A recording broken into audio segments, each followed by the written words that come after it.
Yeah, so the show's called Pitch Perfect, and the whole idea of it is, You guys sing. Yeah.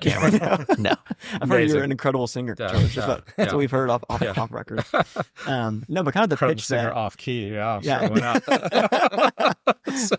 the pitch that you gave George or Inside Partners, whenever you're first meeting them, and how you pitched Inside Partners to Lucas of why, this firm is the right fit for Weights and Biases. And so I feel like that's a big part of the conversation. There's lots of pitches going around, but only the perfect pitch secures funding or secures the right founder for a firm. Yeah. That's what this talk is about, is just how did you guys meet? How did you have that conversation that led to, we are going to invest, and I'm going to say, yes, you guys are the right team that I want to fund my company. So kind of just for started, like, what do you guys do? What is Weights and Biases and Insight Partners, and just kind of take us intro who you are and what you do.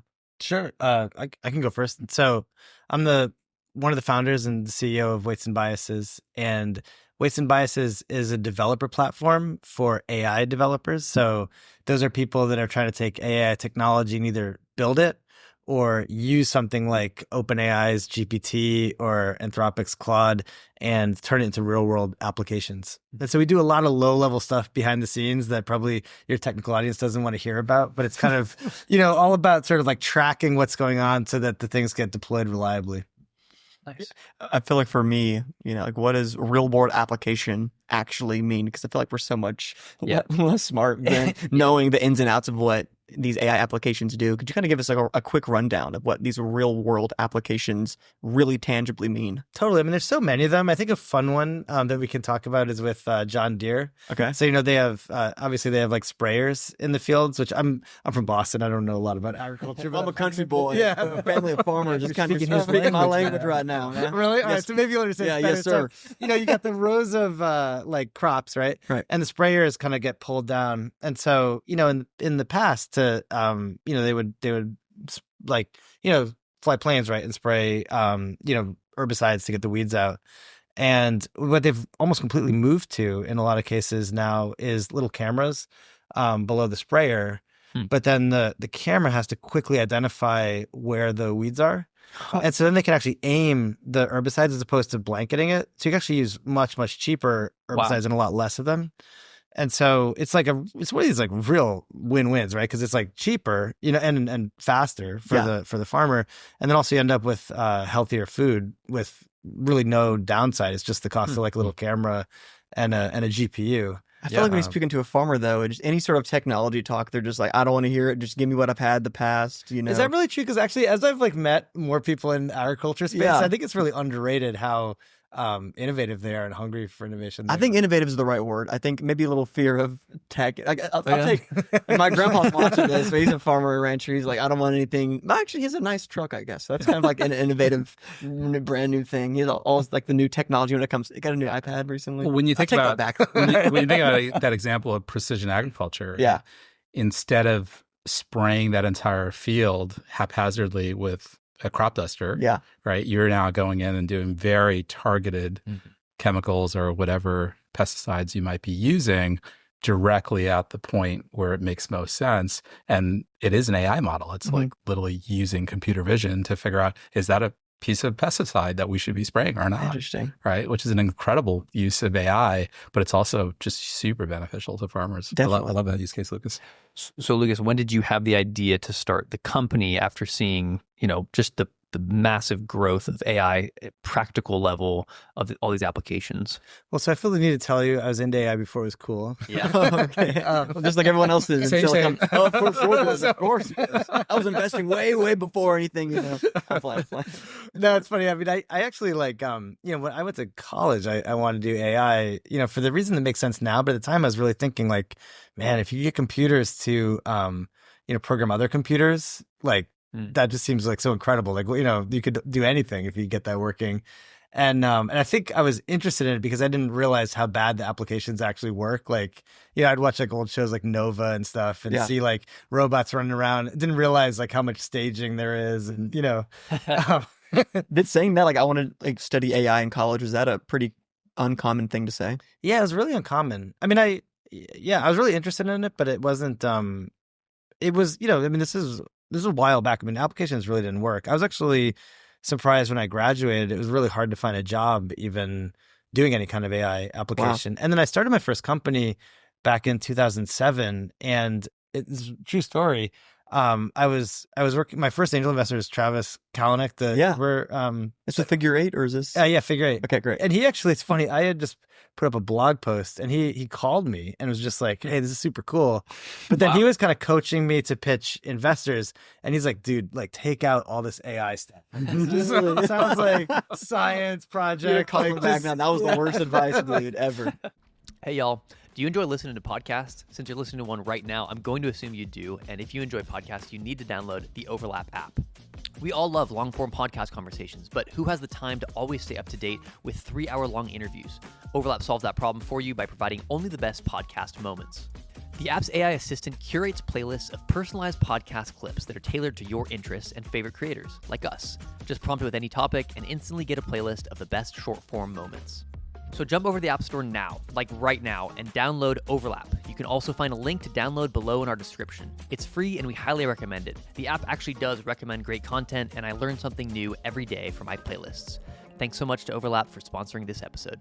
Well, it was good advice at the time, actually. For the time, crazy yeah. thing. Yeah, Okay. so really it shows you how different the world was. It really was good advice, right? So people did not want to hear about AI, I think until, I don't know, like 2011, 2012, it starts to take off. And because at the time it felt like a science project. And so you'd see, I think there had been a lot of AI applications and then real disappointment. I mean, the thing about AI, it's always been true, is it's really good for demos. Like you can always make like a super compelling demo. And I think investors kept getting disappointed, like robots. I mean, come on, robots, super cool, right? But robots, super hard to make a working business there. And I think that's changing right now, but only the smartest investors are just like this guy over here, right? Yeah. It's probably safe to say, Lucas, that we probably went through like 20-year AI frozen winter. Totally. Right. Wow. And it took a while, right, to see this current generation of AI systems actually work. Well, was that frustrating for you as someone who also was kind of into AI for 20 years, however long you have been? Yeah, I would agree. I would say it was, right? So just by way of background, I'm George Mathew, one of the investors at Insight that's been very focused in, first of all, investing in AI, ML data systems, but most of my career was actually building data AI systems for a good portion of my experience right out of college. And what I saw, particularly in the 2000s, was exactly what Lucas saw, which is like there's a tremendous amount of potential in the space, but there wasn't high functioning systems that really worked in the enterprise. And I actually had a chance to work in the mid 2010s on the next generation of data analytics systems, right? Before, call it this sort of AI wave came about. And really what we were doing is just enabling data analysts at Alteryx to be able to just build just high quality analytical solutions to make better decisions inside the enterprise. It turns out that the necessary fuel to build the current generation of AI systems was data, right? And really that played itself out, I'd say, in probably the mid 2010s, right? You saw the emergence of the Transformer paper, the attention is all you need paper, which really showed that AI systems in particular can get to higher levels of reasoning by just being able to introduce more data at scale. And so that was the emergence of the GPT style, the generative pre-trained transformer style of model, GPT-1, GPT-2, GPT-3, and then more recently GPT-4 was exponentially scaling in the amount of data that was coming into a model and therefore resulting in higher level reasoning in terms of what the models were producing. And so that wave really hit us pretty quickly, right? It's only been 7 years since the original paper was written, and look how far we've gotten from that moment on. When that paper was written, was there a big aha moment amongst the VC and startup community here in Silicon Valley? No way. It's even, it was crazy when that, not just the paper, but when GPT-3 came out, no one noticed the breakthrough. That's Because right. I remember, they kind of put it in a funny interface. Like OpenAI wasn't used to doing consumer products at all. And so you kind of had to find it on their website. Really? And it was crazy. I was talking to, we worked with OpenAI really closely, and we were, friends with them because we've been working together for so long. And I remember the VP of product there I was chatting with, and he was just like, dude, this product's like amazing. Like, I've stopped using Google. I just like asked this thing questions. I was just like, dude, like, no way. It's Google. Right? Like, let's look at it. And then I remember like going in and like clicking through, and it looked like kind of a developer page. Yeah. And then you could kind of talk to, it was my first experience of GPT-3. And I remember just thinking, oh my God, like, you guys have like invented this like incredible thing. Did you just go and tell everyone, like, you got to check this out? You have to try this. Yeah. No, I was telling all my friends. Like, I mean, I remember I told my wife, and she had the same skepticism. And we like sat down that night and we were just like kind of played with it. And it was just like, wow, this future is just incredible. But I think it's interesting because I think even inside of, OpenAI, I think they like saw all of its flaws and they felt like, oh, it's not as good as like other models that, we have coming. Are people really going to like accept this and use this? It's a real lesson in, getting products out early, I think.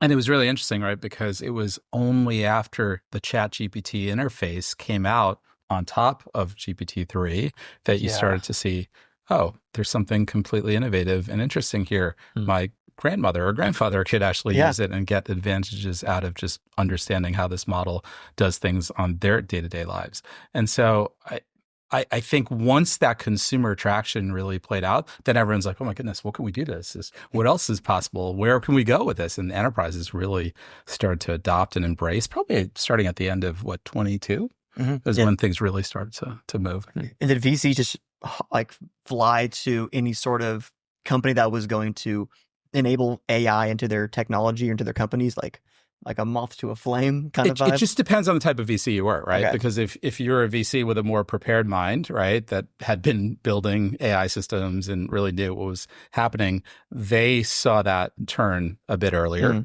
That's actually how Lukas and I got to know each other before all this, right in the middle of 2020, when the work that was happening around computer vision, even before some of the transformer workloads have emerged at scale, we just knew that there was just going to be more AI systems. We didn't know it was going to look anything like this, but we just knew that Lukas had actually gotten some amount of the first enabling tools in the hands of the machine learning practitioners, at least in the sort of moment of computer vision use cases emerging.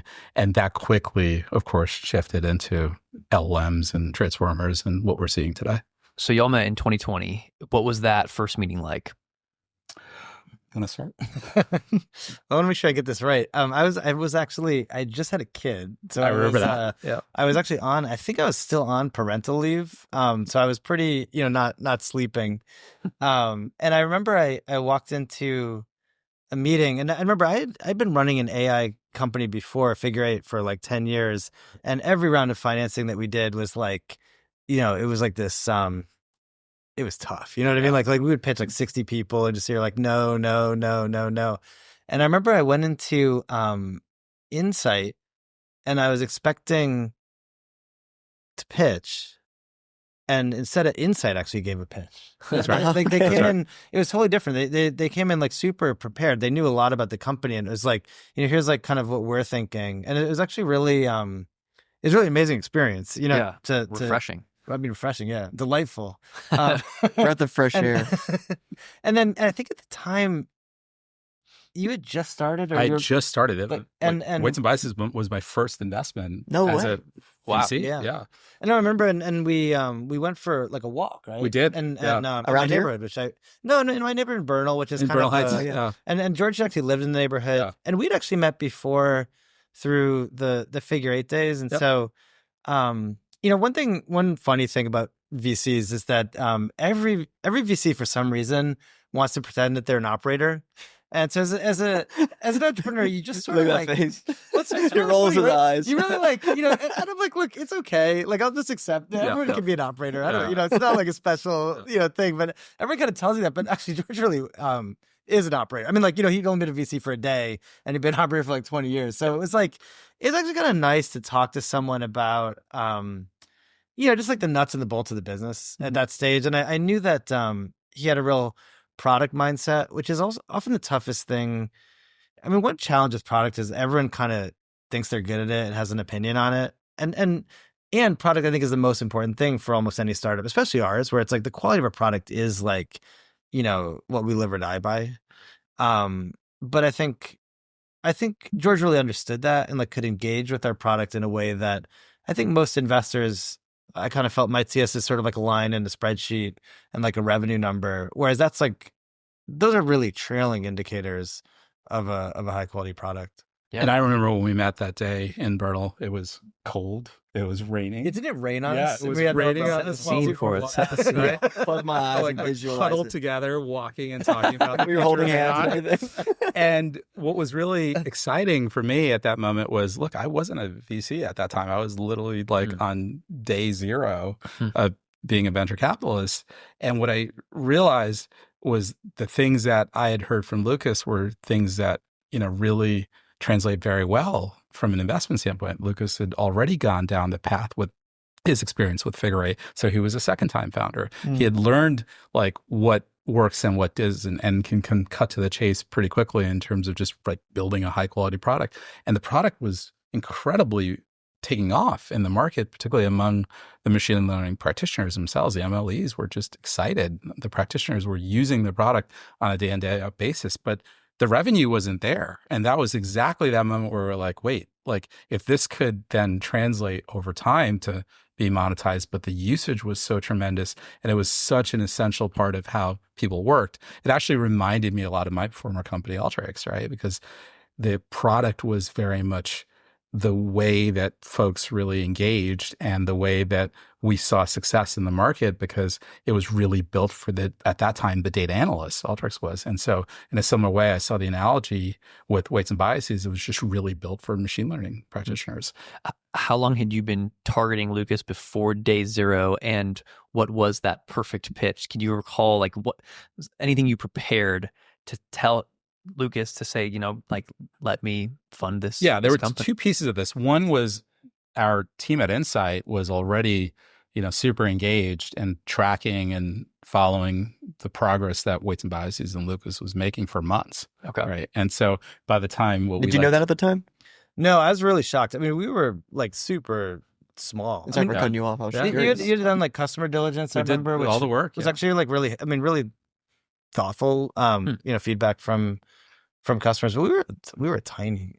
Yeah, we like to think about this as internally our love letters, because we track, what's happening and the founders that are doing an incredible job. We want to just get ahead of that and have that conversation. So by the time the first conversation occurred, it was literally our love letter back to Lukas in terms of how much we believed in the company. And I was sent an email, like not even on my work email yet, because I didn't have work email, right? It's like, hey, you might want to take a look at this, right? And so that's how I was based in the Bay Area at that moment, and just drove up to see Lukas because I used to live in that neighborhood previously, and we just caught up about just San Francisco and company building and second-time founders and how hard the journeys were and what it would take to build this next generation of AI company, and that was like 4 hours. Were there any nerves in that meeting? I mean, you were at day zero, VC, you want to make a name for yourself, and this meeting could be the potential first investment you make. Was there any nerves going into that? Well, and it was even more nervous because like I technically hadn't even started at Insight. So like if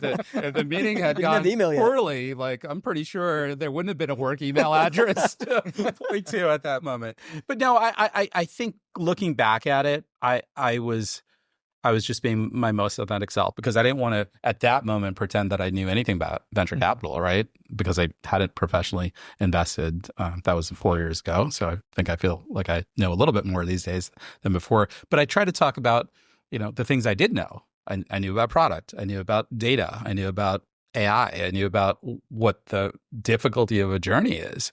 And those things were, I guess, the most authentic, relatable conversations you could have with an incredible founder like Lukas. I feel like we've been hearing this pretty often, actually, when we talk to VCs. They say the same thing, like when I can jam with a founder, that's like the word I've heard used a lot, like just jam out spend 4 hours talking about something, digging in deep. That's when I kind of get the sense, okay, this is the real deal. This founder is worth investing in. They're going to be much more worth it for me than I am for them, even though in this moment it feels like, my money is worth a lot for them. So what was that like jamming together? Did you guys just kind of immediately hit it off?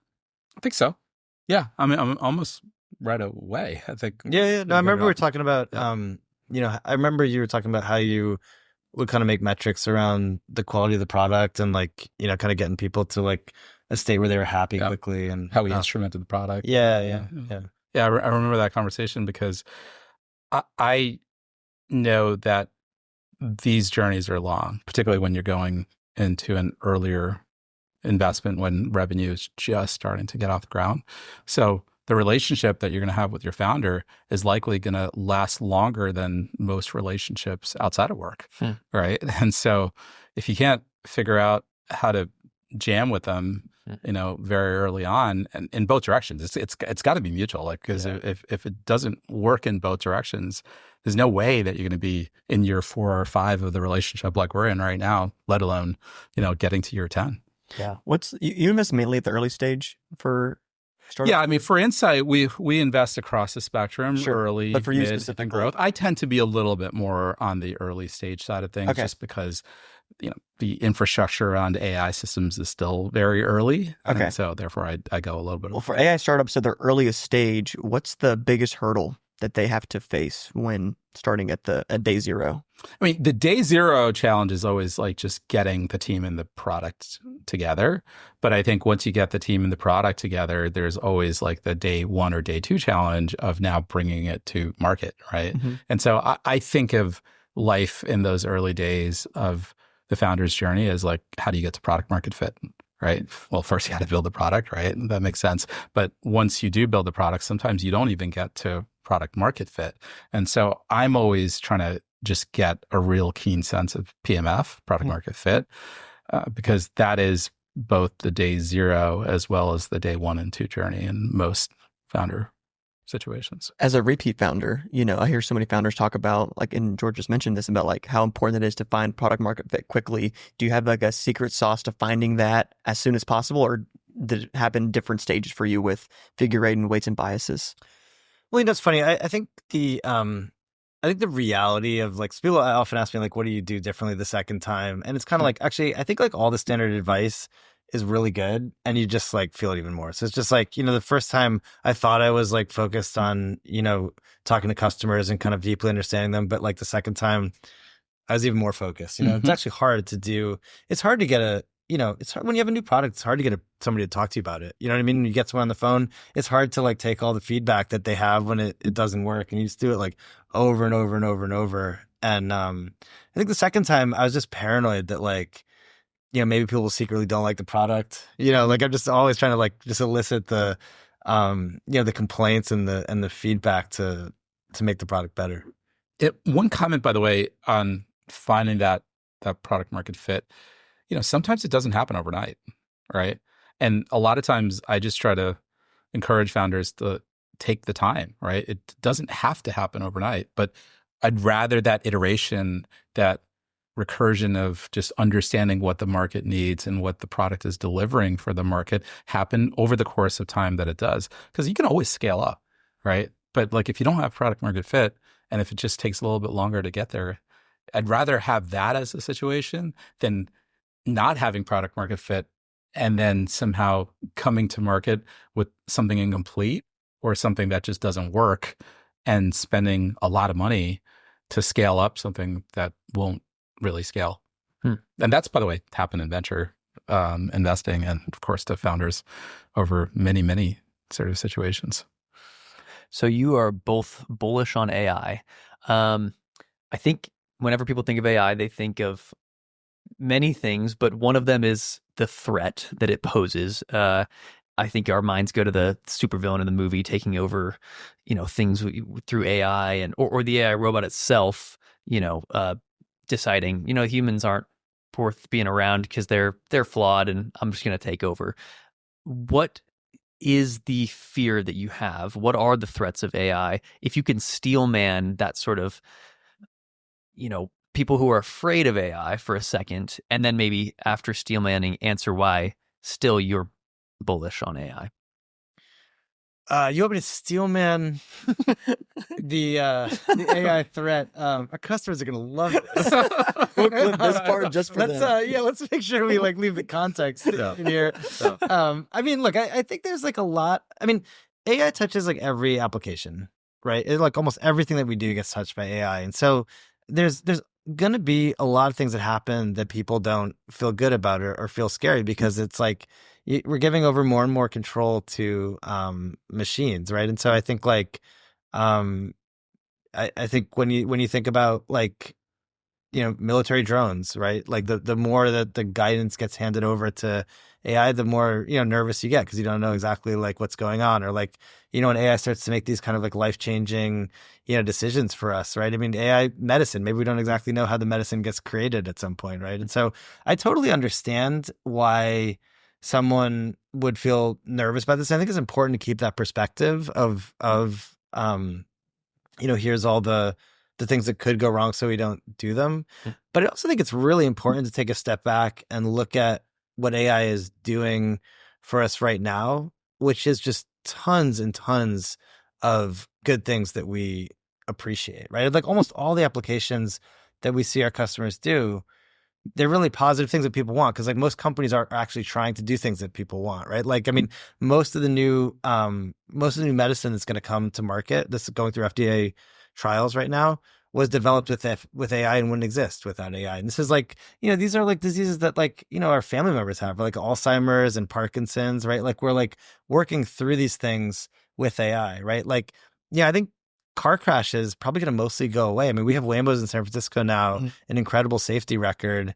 And I think we're gonna see lots of cars move to that. And actually a thing that, is most common killer of kids is gonna mostly go away, I think, as AI systems get into cars more. That said, you put AI in a car, you've made a lethal weapon, right? I mean, a car that goes haywire will definitely kill people in it and out of it. So it's there's a real challenge of making this stuff reliable. But I really feel I don't want to get pigeonholed as a techno optimist, but I really think it's important to take some time to appreciate all the good things that are happening even right now because of AI. Sure.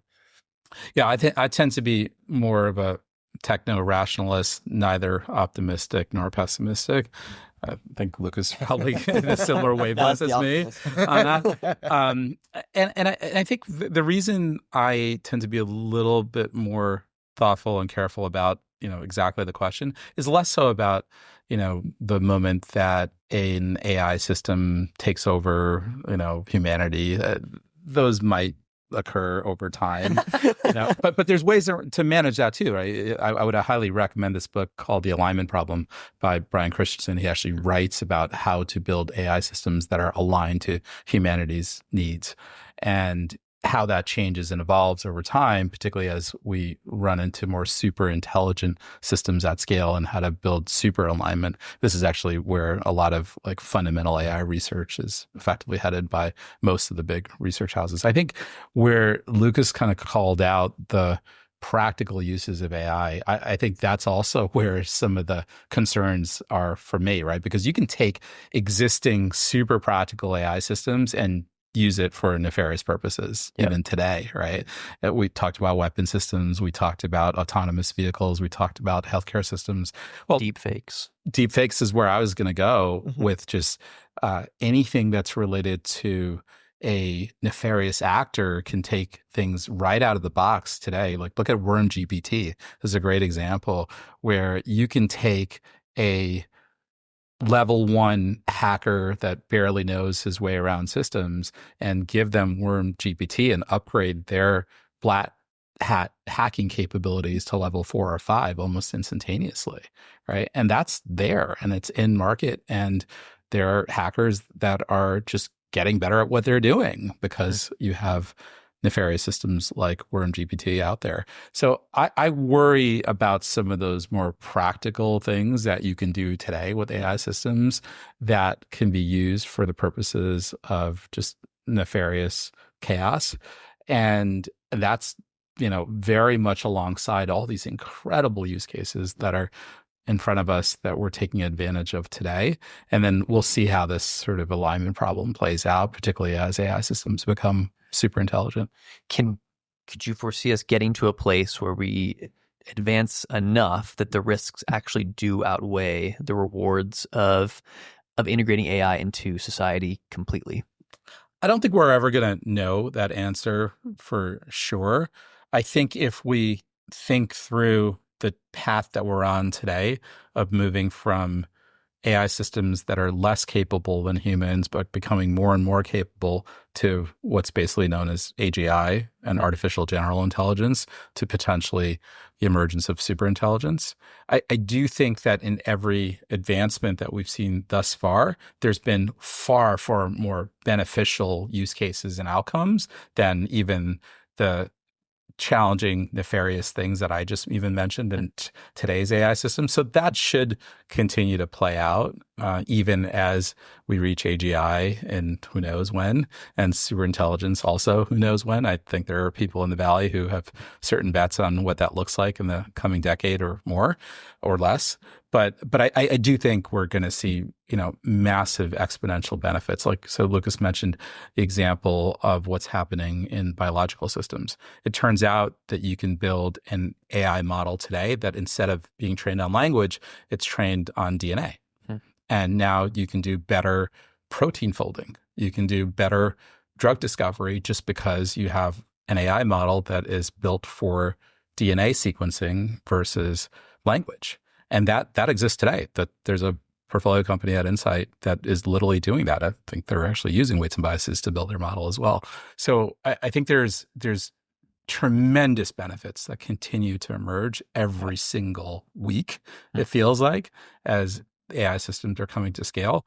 But I'm also realistic that the same tools can be used for nefarious purposes at any given moment in time. What is your advice? If there's one thing that could dramatically improve AI systems being more safe, more reliable, and more pro-human, is there any one thing that you're passionate about in this realm? It's not one thing that I'm passionate about. I'm just really passionate about the entire framework of responsible AI. Mm-hmm. And so when we think about, well, what are all these GPUs being used for? Should we actually not know who's actually training and building models and how many petaflops of GPU capacity are being used by whom, right? That's something that I really would want to know and track over time. I'd want to really understand if we're putting models in places that it shouldn't appear. Like if there's rogue actors, like if there's rogue nations that have access to, systems that they shouldn't have access to, particularly from an AI standpoint. So I think the combination of just doing highly ethical things, having, constitutions around the guardrails of AI systems as they're being built, and the right regulatory framework, not to slow things down. I think we need to keep moving, but to know when there might be adversarial bad actors also using the same technologies and to what purpose. I think those will all help us as we're going through this journey together. Would you say at the federal level, you would want guardrails and regulation? I was just going to ask that. I was going to say, I feel like last year there were so many conversations around, should AI be regulated at the state level, the federal level, no regulation at all, let the market kind of regulate it. So I would love to hear back from both of y'all, if y'all have a strong opinion. Well, I think it's happening at a national level as well, right? So if you look at multinationally, look at just where GDPR and just the use of AI systems is being advanced by the EU, right? And regulations that are surrounding it. So they're here. And if you look at the executive order that came out from the Biden administration, it's a pretty in-depth view of where we need to focus. I mean, not that all those regulations are here today, but it's a relatively thoughtful view of where we at least need to focus. And we're actually paying attention to the type of AI systems that are being built and therefore the type of regulations that are coming. I don't view regulations as a bad thing in this case. I think if we do it thoughtfully, that enables innovation to occur where it needs to occur, while also preventing the bad actors from being over-rotated to be able to do the things that the good actors are capably delivering great use cases into the world, I'm not opposed to that. I think that's actually a good thing. But I think at the same time, if we are a little too or we're not as thoughtful, I should say, about how we regulate and how we take stances that dampens the innovation cycle, that's not good for anybody, particularly here in the US. How do you feel about big tech and venture capital being involved in those conversations that help write regulation in Washington? Because obviously they're the most experienced people, they know the most about AI, but at the same time, they're probably the most biased towards soft regulations. I think everyone needs to participate. I don't think this is a question of just the VCs should be in the room building those regulatory frameworks. I think founders should be part of that conversation. The builders should be part of that conversation. The consumers should be part of that conversation. It should be a very transparent, open way to think through regulations as they come. It shouldn't be behind closed doors. We should be able to think about this correctly as a society. I like that. What do you feel about federal regulation? Federal regulations. Well, I'd say a couple things on AI regulation. I think one is that people make a lot of analogies with AI regulation of like they talk about the airplane industry, which has gotten a lot safer with regulation. But I think a better analogy for AI is kind of like an engine. And so I think trying to regulate an engine is trickier than regulating an airplane. And I think that people keep trying to regulate models, but a model can do everything from deciding if someone gets parole to me and my daughter use it to make crazy CAD files that we 3D print, and so I think that different applications really require wildly different amounts of regulation. I think one problem is that I think a lot of people are really excited about regulating AI because it's it's like this exciting moment, and so it's a lot more fun to regulate AI than regulate parole hearings or 3D printing or anything like that. And so I worry that when these things get passed around AI regulation, it's just really like this broad brush. I also think you'd think that big tech might be into soft regulation, but I actually think that big tech doesn't really mind regulation because they have the resources to deal with regulation. So what happens with the Biden executive order, I think that is definitely a well-meaning thing with a lot of sensible recommendations, but it's really long, And I think for a founder like me, it just makes me nervous. I don't have the capacity necessarily to deal with this. And we're one of the more well-funded startups in the world at this point, right? And so, I think so much of innovation actually comes from these tiny startups that really have no one to advocate for them, that I always kind of feel like, you really got to make sure you shouldn't do vague regulation for vague purposes. You really want to have a real reason, because big tech doesn't mind that at all, right? I mean, they can afford it. They can afford it. Yeah. And I don't think they're bad people, but I think they're thinking, you know what? This maybe if there's a few less startups coming after us, helps us that's in the not long the worst run. thing in the world. We've done this. Let's close the door behind us, right? Exactly. That's exactly the regulation you don't want. But that's almost always a byproduct of any kind of regulation. So I'm not absolutely no regulation, but I do think people probably underestimate this hidden cost in the terms of the startups that you don't see. Yeah. It seems like it harms little tech. For the foreseeable future, unless that gets changed a little bit. How do you feel about that as a founder of, that you are maybe today little tech? Do you have dreams of becoming big tech someday? Yeah, of course. I mean, I get in this for impact, and impact means being big, right? I mean, I think, I started this company because I wanted to have a big impact, which means being a big business in a lot of senses of big, right? We want, lots of customers. We want it to matter for our customers, and we want to make, big revenues. I mean, we're not ashamed of that. Yeah. But obviously there's parts of even the scale that we're at now that I don't love, right? There's nothing like the feeling of cranking with 5 super motivated people that really well, versus trying to put in like processes to keep, you know, a couple hundred people like tracking towards a common goal. And like, you know, it's annoying. I remember like, you know, founders telling me when we were smaller, like, you know, it doesn't get any easier. Yeah. And fact is, a lot of things do get easier when you have more funding and more resources, no doubt about it. But a lot of things get harder too. Does that ever cross your mind of like, man, I kind of just want to start it all over, go start a new. George hates that idea. Just fund the next one. Yeah. I mean, honestly, for me, like I do try to keep some of that. Like we recently launched a new product, and I think a big part of like getting that out was saying, you know, we want to relearn some of the things that really worked for us in the beginning, like even like, you know, getting some like physical separation and sitting down for long periods of time and like blocking out, you know, distractions. It's like a real thing, you know.